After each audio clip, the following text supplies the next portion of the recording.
Hey, welcome to Vance Tried It. Today we're going to be making some chicken a la king. So what we have here is our skillet. It is getting hot right now. And we're going to put in there 1 stick or half a cup of butter.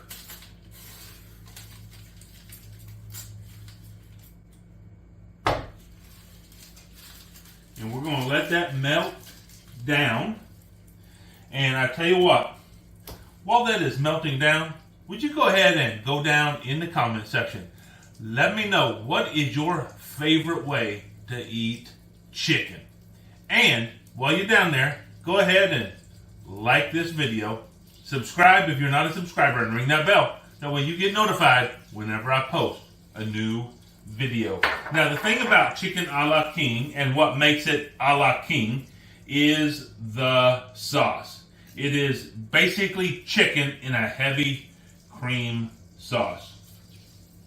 So we have our butter, which is mostly melted. We're going to go ahead and start adding the other ingredients to this butter. What I have here is 1 red bell pepper and 1/2 of a Vidalia onion. We're going to put that in there. We're going to let that start to cook down. And to that, I'm going to add 8 ounces of mushrooms. Now, these are just sliced white mushrooms.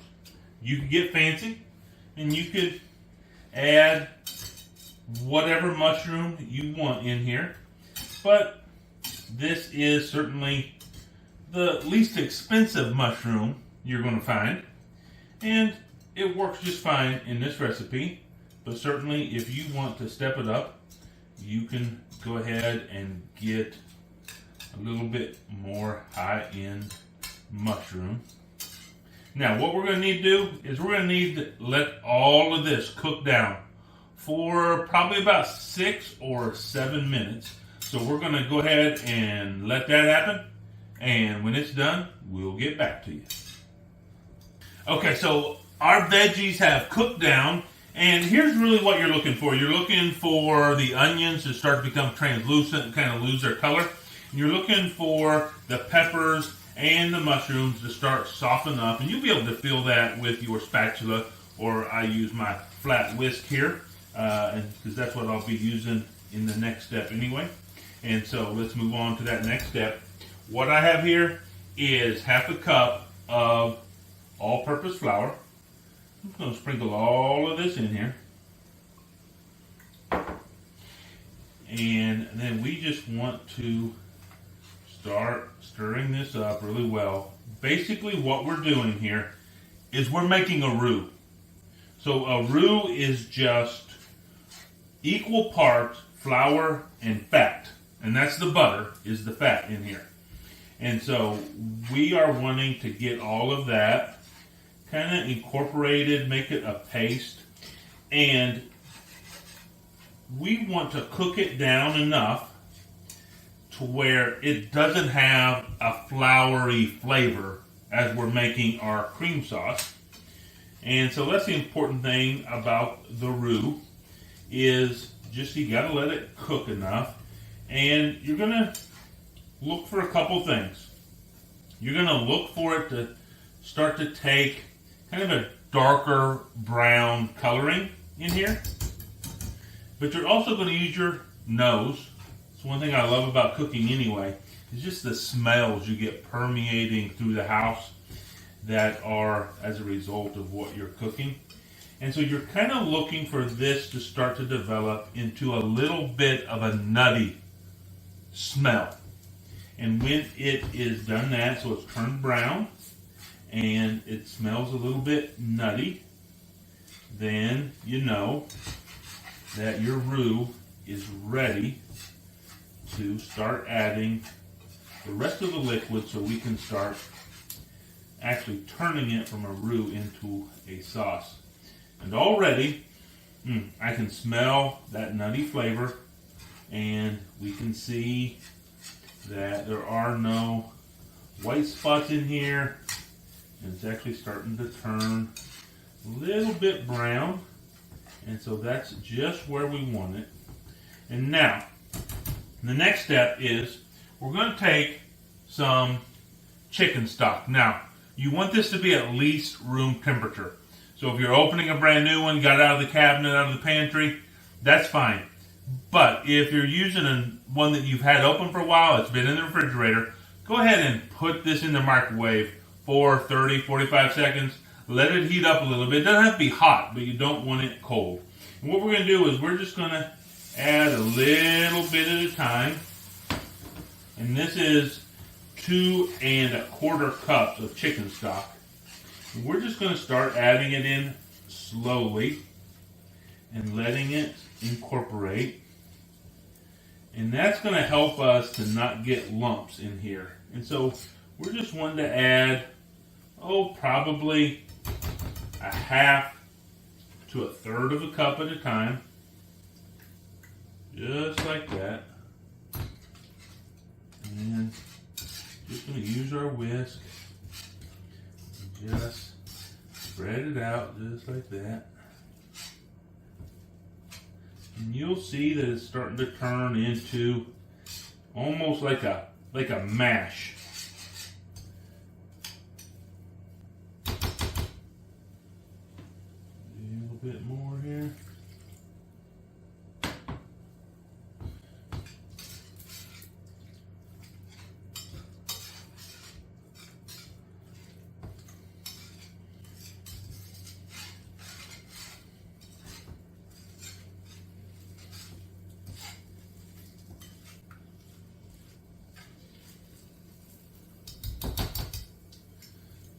Before we put the last of our chicken stock in there, we're going to put our spices in here. This is just some salt, some pepper, some paprika, some garlic powder, and some celery seed. I will give you the quantities down in the description. Then we're going to just add the last of our chicken stock in here. Just like that. And get this all mixed up here.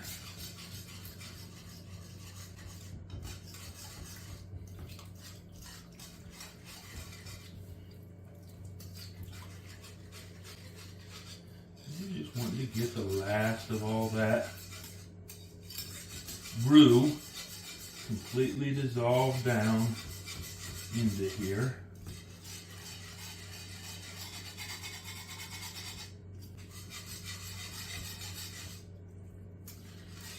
Be ready to stir it really well.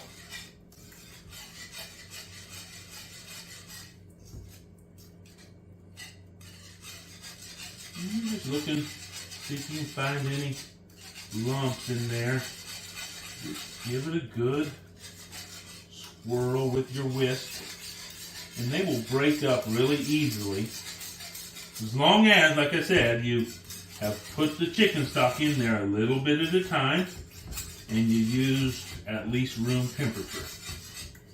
And that will just really start to break up all that roux into just a nice little sauce here.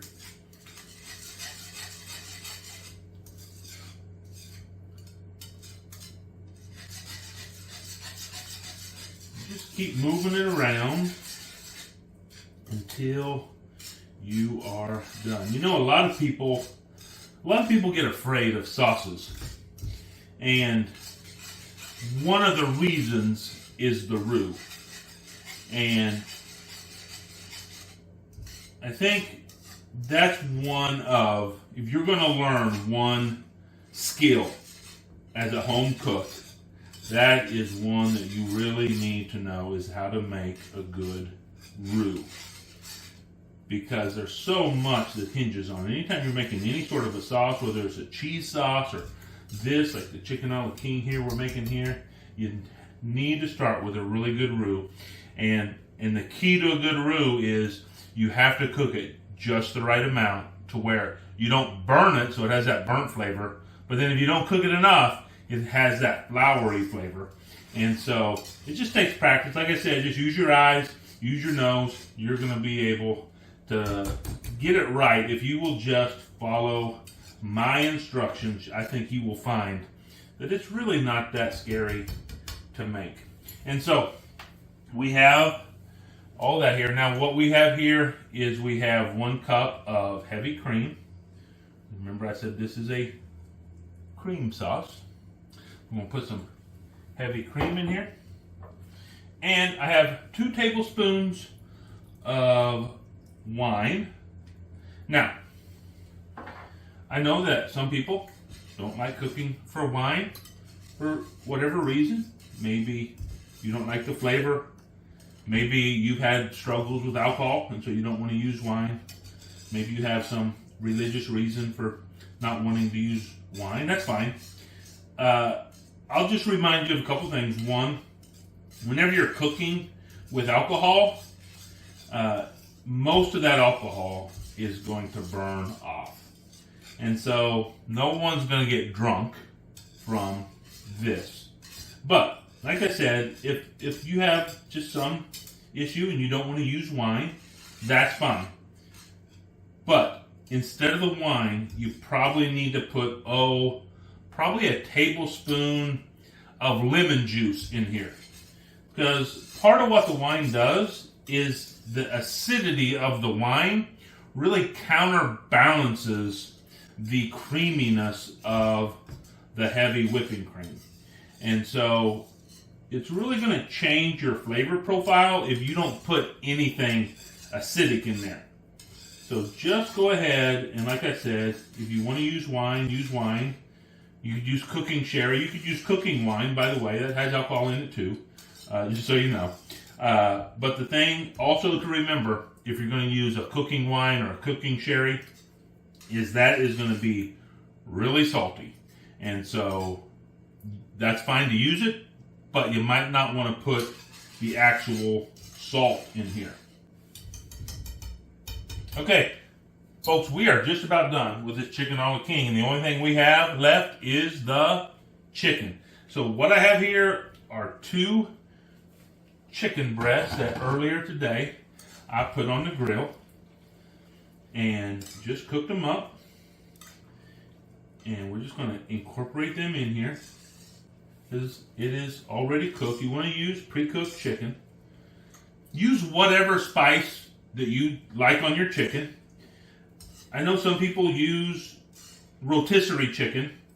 Here's the only thing with rotisserie chicken. You're going to change the texture of the dish probably because traditionally this is going to have, I'm going to move to a spoon just so I can get this all evenly spread out a little bit better.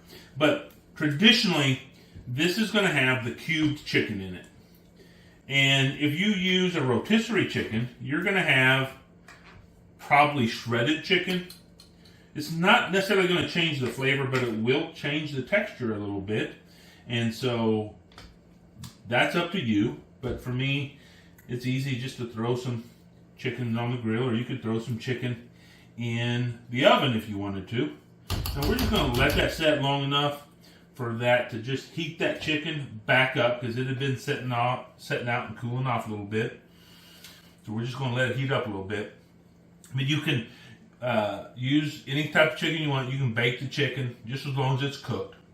And the other thing is, a lot of people at this point would put in peas. Now, I'm not a fan of peas, so I'm not going to put any peas in my chicken a la king. But if you want to put peas in there, get some frozen peas. Put about probably a cup of frozen peas in here. And now if you do that, you're going to have to let that cook long enough to thaw out those frozen peas. The frozen peas are already cooked. So really you're just trying to thaw them out. Put them in here. Probably you need to go 5-7 minutes. Let those peas get all the way thawed out in your chicken a la king. But since we didn't do that, folks, we are pretty much ready to try this right now. Now, this is typically eaten one of a couple of different ways. One, you put it over rice. That's what I'm going to do. I have over in my rice cooker, I have some rice cooking up right now. A lot of people will put this on some biscuits. This would be really great over my butter swim biscuits. In fact, I will put a link to that video right up here somewhere. And you can make some butter swim biscuits and put this chicken a la king over that. That would be delicious. Some people just put over toast, or you can make some noodles and put this over the noodles. But that's typically the way it is eaten.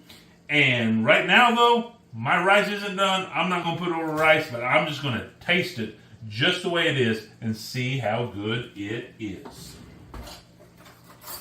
So let's grab a spoon here. Go ahead and turn it down. Ooh, doggies. I tell you what, it smells delicious. That is for sure.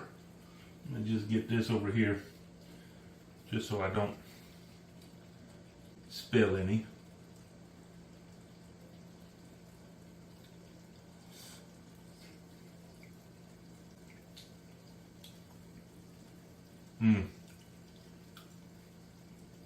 I mean,